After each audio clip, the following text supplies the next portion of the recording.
കൂട്ടുകാരെ നമസ്കാരം. ഷെഫ് ജോജിയുടെ ഒരു പുതിയ വീഡിയോയിലേക്ക് എല്ലാ കൂട്ടുകാർക്കും സ്വാഗതം. കർണാടക സ്റ്റൈലിലുള്ള ഒരു വെജിറ്റബിൾ പുലാവാണ് ഇന്ന് നമ്മൾ തയ്യാറാക്കുന്നത്. അപ്പോൾ വീഡിയോയിലേക്ക് പോകാം. അതിനു മുമ്പ് ആദ്യമായിട്ട് ഈ ചാനൽ കാണുന്നവർ സബ്സ്ക്രൈബ് ചെയ്യാൻ മറക്കരുത്. അതുപോലെ പേജ് ഫോളോ ചെയ്യാനും മറക്കരുത്. പഴയ ഒരുപാട് വീഡിയോസ് പേജിൽ കിടപ്പുണ്ട്, അതും കാണുവാനായിട്ട് ശ്രമിക്കുക. അപ്പോൾ നമുക്ക് വീഡിയോയിലേക്ക് പോകാം.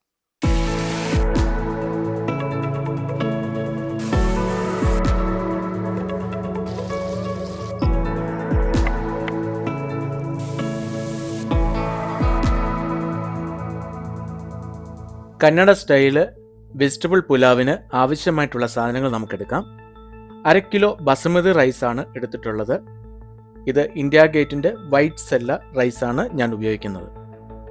കറുകപ്പട്ട 3-4 എണ്ണം ചെറിയ പീസ്, തക്കോലം 1 എണ്ണം, ഗ്രാമ്പു ഒരു 3-4 എണ്ണം, ഏലക്ക 2 പീസ്, കുരുമുളക് 1/4 ടീസ്പൂൺ, ചെറിയ ജീരകം 1/4 ടീസ്പൂൺ, പെരിഞ്ജീരകം 1/4 ടീസ്പൂൺ, പിന്നെ കാഷ്യൂനട്ട് 2 പീസ് ആക്കിയത് ഒരു 1/4 കപ്പ് എടുത്തിട്ടുണ്ട്. ഇഞ്ചി വെളുത്തുള്ളി paste 2 tablespoon, green peas 1/4 cup, soybean 1/4 cup. ഇനി ഒരു 10 കഷണം ബീൻസ്, അതുപോലെ ഒരു വലിപ്പമുള്ള ഒരു ക്യാരറ്റ്, ഒരു മീഡിയം സൈസിലുള്ള ഒരു ഉരുളക്കിഴങ്ങ്, ഇതെല്ലാം ഒരേ വലിപ്പത്തിൽ ചെറുതായി അരിഞ്ഞെടുത്തിട്ടുണ്ട്. ഒരു വലിപ്പമുള്ള തക്കാളി അരിഞ്ഞെടുത്തിട്ടുണ്ട്. അതുപോലെ ഒരു വലിപ്പമുള്ള സവാളയും ചെറുതായി അരിഞ്ഞെടുത്തിട്ടുണ്ട്. പിന്നെ ഒരു 3 പച്ചമുളക് എടുത്തിട്ടുണ്ട്. പുതിനയും മല്ലിയിലയും ചെറുതായി അരിഞ്ഞത് 1/2 കപ്പ് വീതം എടുത്തിട്ടുണ്ട്. ഇനി പുലാവ് തയ്യാറാക്കുവാനായി അല്പം വലിപ്പത്തിലുള്ള ഒരു പാത്രം എടുക്കാം. ഏകദേശം 1/2 കപ്പ് കണക്കിന് സൺഫ്ലവർ ഓയിലാണ് ഞാൻ എടുത്തിട്ടുള്ളത്. നമ്മൾ മലയാളികൾ കൂടുതലായി വെളിച്ചെണ്ണ ഉപയോഗിക്കുമെങ്കിലും അതാണ് നല്ലതെങ്കിലും മറ്റു സംസ്ഥാനങ്ങളിലൊക്കെ കൂടുതലും ഉപയോഗിക്കുന്നത് സൺഫ്ലവർ ഓയിലാണ്. അതുകൊണ്ടാണ് ഇതിൽ ഞാൻ സൺഫ്ലവർ ഓയിൽ എടുത്തത്. ഓയിൽ ചൂടാകുമ്പോഴത്തേക്കിന് നമുക്ക് വോൾ ഗരം മസാല എല്ലാം അതിലേക്ക് ഇട്ട് കൊടുക്കാം. അതിൻ്റെ കൂടെ തന്നെ കാഷ്യൂനട്ടും കൂടി ഇട്ട് നമുക്കൊന്ന് റോസ്റ്റ് ചെയ്തെടുക്കാം. അതൊന്ന് ചൂടായി വരുമ്പോഴത്തേക്കിന് അതിലേക്ക് പച്ചമുളക് കൂടി ഇട്ട് നമുക്കൊന്ന് വഴറ്റിയെടുക്കാം. ഇനി ഇതിലേക്ക് ഇഞ്ചി വെളുത്തുള്ളി പേസ്റ്റ് ഇട്ട് നന്നായിട്ട് അതൊന്ന് റോസ്റ്റ് ചെയ്തെടുക്കാം. ഇഞ്ചിയും വെളുത്തുള്ളിയും ഒരു 1/4 ഭാഗം റോസ്റ്റ് ആകുമ്പോഴത്തേക്കിന് അരിഞ്ഞു വെച്ചിരിക്കുന്ന സവാള അതിലേക്കിട്ട് നന്നായിട്ടൊന്ന് മിക്സ് ചെയ്ത് കൊടുക്കാം. സവാള ഒന്ന് വാടി വരുമ്പോഴത്തേക്കിന് നമ്മൾ അരിഞ്ഞു വെച്ചിരിക്കുന്ന ബീൻസ്, ക്യാരറ്റ്, ഉരുളക്കിഴങ്ങും കൂടിയിട്ട് ഇത് നന്നായിട്ടൊന്ന് വഴറ്റിയെടുക്കാം. അതുപോലെ ഈ സമയം തന്നെ നമ്മൾ അരിഞ്ഞു വെച്ചിരിക്കുന്ന തക്കാളി, അതുപോലെ ഗ്രീൻ പീസും സോയാബീനും ഇതിൻ്റെ കൂടെ ചേർത്ത് ഒരുമിച്ച് വഴറ്റിയെടുക്കാം. കുറച്ച് ഉപ്പ് ഈ സമയത്ത് ചേർത്ത് കൊടുക്കുകയാണ്.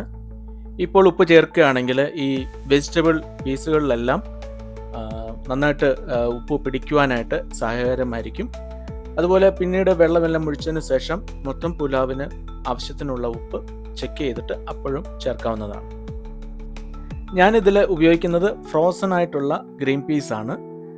മറ്റുള്ള ഗ്രീൻ പീസ് അല്ലെങ്കിൽ പച്ച പട്ടാണി അതൊക്കെയാണ് എടുക്കുന്നതെങ്കിൽ സെപ്പറേറ്റ് അതൊന്ന് വേവിച്ചതിന് ശേഷം ഇതിലേക്ക് ചേർത്ത് വഴറ്റാവുന്നതാണ്. അതുപോലെ 1/4 കപ്പ് സോയാബീനാണ് എടുത്തിട്ടുള്ളത്. അതൊരു 10-12 മിനിറ്റ് നേരം വെള്ളത്തിലിട്ട് കുതിർത്ത് അതിൻ്റെ ആ വെള്ളമെല്ലാം പിഴിഞ്ഞ് കളഞ്ഞതിന് ശേഷമാണ് ഇതിലേക്ക് ഇട്ടിട്ടുള്ളത്. ഇനി നമ്മൾ അരിഞ്ഞു വെച്ചിരിക്കുന്ന മല്ലിയിലയും പുതിനയും ഈ സമയത്ത് തന്നെ ചേർത്ത് കൊടുക്കാം. സാധാരണ പുലാവിനൊക്കെ വെള്ളം ഒഴിച്ചതിന് ശേഷമോ അല്ലെങ്കിൽ റൈസ് വെന്തതിന് ശേഷം മുകളിലേക്കൊക്കെയാണ് മല്ലിയിലയും പുതിനയും ഇട്ട് കൊടുക്കാറുള്ളത്.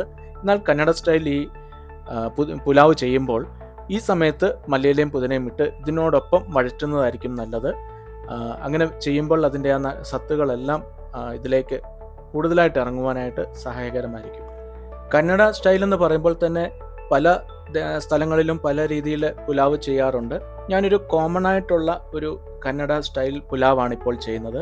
ഞാൻ കർണാടകയിലായിരുന്ന സമയത്ത് പലയിടത്തും കണ്ടിട്ടുള്ളതും ഞാൻ നേരിട്ട് ചെയ്തിട്ടുള്ളതുമായ ഒരു രീതിയാണിത്.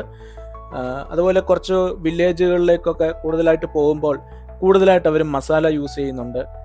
എന്നാൽ ഇതിലെല്ലാം നമ്മളൊരു മീഡിയം ലെവലിലാണ് നമ്മളിപ്പോൾ യൂസ് ചെയ്ത് പോകുന്നത്. ഞാൻ പറഞ്ഞതുപോലെ പല രീതിയിൽ കർണാടകയിലെ പല സ്ഥലങ്ങളിലും പല ടൈപ്പിലുള്ള പുലാവുകൾ അവർ ചെയ്യാറുണ്ട്. അതങ്ങനെ ഓരോന്നിൻ്റെയും വീഡിയോ സെപ്പറേറ്റ് ആയിട്ട് പിന്നീട് ഞാൻ ചെയ്യുന്നതായിരിക്കും. ഇപ്പോൾ ഈ വെജിറ്റബിൾസ് എല്ലാം ഏകദേശം ഒരു പകുതിക്ക് താഴെ വേവായിട്ടുണ്ട്. ഇനി ഈ സമയത്ത് മസാല പൊടികൾ നമുക്ക് ചേർത്ത് കൊടുക്കാം. കൂടുതലായിട്ടൊന്നുമില്ല. 1 ടീസ്പൂൺ മഞ്ഞൾപ്പൊടി, 1 ടീസ്പൂൺ മുളക് പൊടി, 1 ടീസ്പൂൺ ഗരം മസാല പൊടി, ഇത്രയും ചേർത്ത് ഇതിന് നന്നായിട്ടൊന്ന് വഴറ്റിയെടുക്കാം. ആ പൊടിയൊക്കെ ഒന്ന് നന്നായിട്ട് റോസ്റ്റ് ആകുന്നവരെ നമുക്കത് മിക്സ് ചെയ്ത് കൊടുക്കാം. ഇനി ഇതിലേക്ക് വെള്ളം ഒഴിക്കേണ്ട സമയമായിട്ടുണ്ട്. ഞാൻ ആവശ്യത്തിനുള്ള വെള്ളം മറ്റൊരു പാത്രത്തിൽ ചൂടാകുവാനായിട്ട് വെച്ചിട്ടുണ്ടായിരുന്നു. ആ വെള്ളം ഇതിലേക്ക് ഒഴിച്ചു കൊടുക്കുകയാണ്. ഡബിൾ കണക്കിനുള്ള വെള്ളമാണ് ഒഴിക്കുന്നത്. അതായത് 1 കപ്പ് റൈസിന് 2 കപ്പ് വെള്ളം എന്നുള്ള രീതിയിൽ. ഇപ്പോൾ കുറച്ച് വെള്ളം ആദ്യം ഒഴിച്ചു കൊടുക്കുകയാണ്.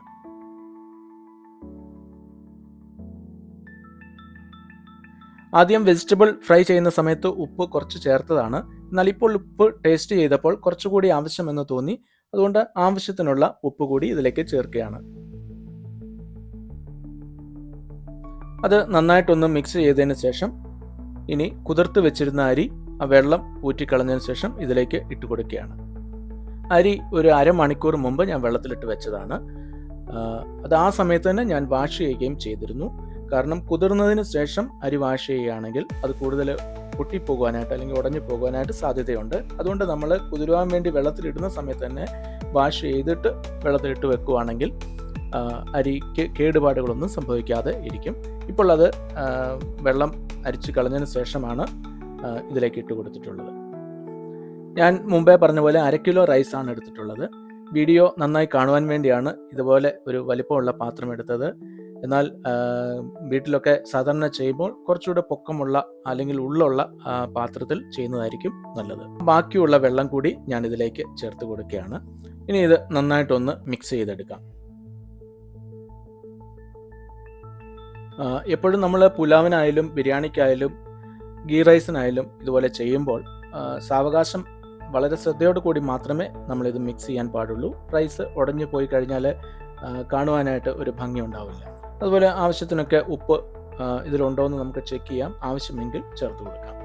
ഇനി അബദ്ധത്തിൽ നമുക്ക് ഉപ്പ് കൂടിപ്പോയി എന്ന് തോന്നുകയാണെങ്കിൽ ഈ സമയത്താണെങ്കിൽ ടെൻഷനൊന്നും അടിക്കണ്ട. നമ്മൾ അതിൽ നിന്ന് കുറച്ച് വെള്ളം എടുത്ത് അരിച്ച് മാറ്റുക. ആ എടുത്ത വെള്ളത്തിൻ്റെ കണക്കിന് വീണ്ടും അതിലേക്ക് വേറെ വെള്ളം ചേർക്കുക. ഉപ്പ് നമുക്ക് ബാലൻസ് ചെയ്യാനായിട്ട് സാധിക്കും. ഇപ്പോൾ ഇത് തിളച്ച് വരുന്നുണ്ട്. ഈ സമയത്ത് ഒരു അരമുറി നാരങ്ങയുടെ നീര് ഇതിലേക്ക് ഒഴിച്ചു കൊടുക്കുന്നുണ്ട്. ഈ തിള വരുന്ന സമയത്ത് മാത്രമേ നാരങ്ങ നീര് ഒഴിച്ചു കൊടുക്കാവൂ. ഇത് ഒഴിച്ചു കൊടുക്കുന്നത് എന്തിനാന്ന് വെച്ചാൽ റൈസ് എല്ലാം തമ്മിൽ ഒട്ടിപ്പോകാതിരിക്കുവാൻ വേണ്ടിയാണ് ഈ നാരങ്ങ നീര് ഒഴിക്കുന്നതിൻ്റെ പ്രധാന ഉദ്ദേശം. അതുപോലെ ഇപ്പോൾ തന്നെ നമ്മളിത് അടച്ചു വെക്കരുത്. കുറച്ചുകൂടി വെള്ളം വറ്റിയതിന് ശേഷം മാത്രമേ അടയ്ക്കുവാനായിട്ട് പാടുള്ളൂ. ചിലപ്പോൾ നമുക്ക് കിട്ടുന്ന റൈസൊക്കെ ഒരുപാട് പഴക്കമില്ലാത്ത റൈസായിരിക്കാം. അങ്ങനെയുള്ള റൈസൊക്കെ ആണെങ്കിൽ ഒരുപാട് പാട കെട്ടുവാനായിട്ട് സാധ്യതയുണ്ട്. അത് പിന്നീട് പുലാവ് കുഴഞ്ഞു ഇരിക്കുവാനായിട്ടും ഇടയായിത്തീരും. അതുകൊണ്ട് കുറച്ചുകൂടി വെള്ളം ഒന്ന് വറ്റിയതിന് ശേഷം ഇതിലേക്ക് ഗീ ഒഴിച്ച് നമുക്കിത് ദം ചെയ്തെടുക്കുന്നതായിരിക്കും നല്ലത്. ഇപ്പോൾ ഒരു 1/4 ഭാഗം വെള്ളമെല്ലാം വറ്റിയിട്ടുണ്ട്. കുറച്ചുകൂടി വെള്ളം മാത്രമേ ഇതിലുള്ളൂ. ഈ സമയത്ത് നമുക്ക് ഇതിൻ്റെ മുകളിലേക്ക് ഗീ ഒഴിച്ചു കൊടുക്കാം. ഏകദേശം ഒരു 3 ടേബിൾ സ്പൂൺ കണക്കിനെങ്കിലും ഗീ ഒഴിക്കണം. അത് എത്രയും കൂടുതൽ ഒഴിക്കുന്നു അത്രയും ടേസ്റ്റിയാണ്. നമ്മൾ മറ്റ് ഡാൽഡ അങ്ങനെയുള്ള സാധനങ്ങളൊന്നും ഇതിന് ചേർക്കുന്നില്ല. കുറച്ച് ഓയിൽ മാത്രമേ ആദ്യം വഴറ്റുവാൻ വേണ്ടി എടുത്തിട്ടുള്ളൂ. അതുപോലെ നമ്മളിതിൽ മറ്റ് എസൻസുകളൊന്നും ചേർക്കുന്നില്ല. ഈ വെജിറ്റബിളിൻ്റെ ആ ഒരു ടേസ്റ്റ് തന്നെയായിരിക്കും ഈ റൈസിനുള്ളത്. ഇതിനെ അടച്ചു വെച്ച് ഇതിൻ്റെ മുകളിൽ ഒരു വെയിറ്റും കൂടി വെച്ച് നമുക്കിത് ദം ചെയ്തെടുക്കാം. തീരെ ചെറിയ ഫ്ലെയിം മാത്രമേ നമുക്ക് ഇതിലിടാവൂ. ചെറിയ തീയിൽ തന്നെ നമുക്കിത് ദം ചെയ്തെടുക്കാം. അടിഭാഗം കട്ടിയില്ലാത്ത പാത്രമാണ് നമ്മൾ ഉപയോഗിക്കുന്നതെങ്കിൽ ഒരു ചപ്പാത്തി തവ എടുത്ത് അതിൻ്റെ മുകളിൽ ഇത് വെച്ച് ദം ചെയ്തെടുക്കാവുന്നതാണ്. ഇപ്പോൾ കന്നഡ സ്റ്റൈലിലുള്ള പുലാവ് റെഡിയായി കഴിഞ്ഞു. ഒരു 10 മിനിറ്റ് സ്ലോ ഫ്ലെയിമിൽ ദം ചെയ്തിട്ട് തീ ഓഫ് ചെയ്തു. അത് കഴിഞ്ഞൊരു 10 മിനിറ്റ് കൂടി കഴിഞ്ഞിട്ടാണ് ഞാനിപ്പോൾ ഇത് തുറന്നിട്ടുള്ളത്. ഈ റൈസ് എല്ലാം നന്നായിട്ട് വെന്ത് നല്ല പാകമായി കിട്ടിയിട്ടുണ്ട്. ഒന്നും കുഴഞ്ഞു പോവുകയോ പൊട്ടിപ്പോവുകയോ ഒന്നും ചെയ്തിട്ടില്ല. ഇനി ഈ ദമ്മ് നമുക്ക് പൊട്ടിച്ചെടുക്കാം. വളരെ ശ്രദ്ധയോടു കൂടി വേണം നമ്മളിത് പൊട്ടിക്കുവാനായിട്ട്. റൈസ് ഒന്നും പൊട്ടിപ്പോകാതെ സാവകാശം ഇതിങ്ങനെ മറിച്ചിട്ടുകൊണ്ട് ഇത് മിക്സ് ചെയ്തെടുക്കാം. അതുപോലെ ഇതിൻ്റെ ടേസ്റ്റ് എന്ന് പറയുന്നത് ആ വെജിറ്റബിൾ തന്നെയാണ്. വെജിറ്റബിളിൻ്റെ ടേസ്റ്റാണ് ഇതിൻ്റെ മുന്നിൽ നിൽക്കുന്നത്. നമ്മൾ മറ്റുള്ള എസൻസുകളൊന്നും ചേർക്കാത്തത് കൊണ്ട് ഒറിജിനൽ വെജിറ്റബിളിൻ്റെ ടേസ്റ്റ് നമുക്ക് ഫീൽ ചെയ്യും. നല്ല രുചിയാണ് ഈ പുലാവിന്. എല്ലാവരും ഇതൊന്ന് ട്രൈ ചെയ്ത് നോക്കുക. വളരെ സിമ്പിളാണ്. ഇതിനോടൊപ്പം നമുക്ക് റൈത്തയോ അല്ലെങ്കിൽ മറ്റുള്ള വെജിറ്റബിൾ കൊണ്ടുള്ള ഏതെങ്കിലും ഒരു മസാല കറിയോ ഉപയോഗിക്കുകയാണെങ്കിൽ വളരെ ടേസ്റ്റി ആയിരിക്കും. അപ്പോൾ ഈ വീഡിയോ നിങ്ങൾക്ക് എല്ലാവർക്കും ഇഷ്ടപ്പെട്ടു എന്ന് കരുതുന്നു. ഇഷ്ടപ്പെട്ടുവെങ്കിൽ ലൈക്ക് ചെയ്യാനും കമൻറ്റ് ചെയ്യാനും ഷെയർ ചെയ്യാനും മറക്കരുത്. അപ്പോൾ പുതിയൊരു വീഡിയോയുമായി ഉടൻ തന്നെ വരുന്നതായിരിക്കും. അതുവരേക്കും ബൈ ബൈ.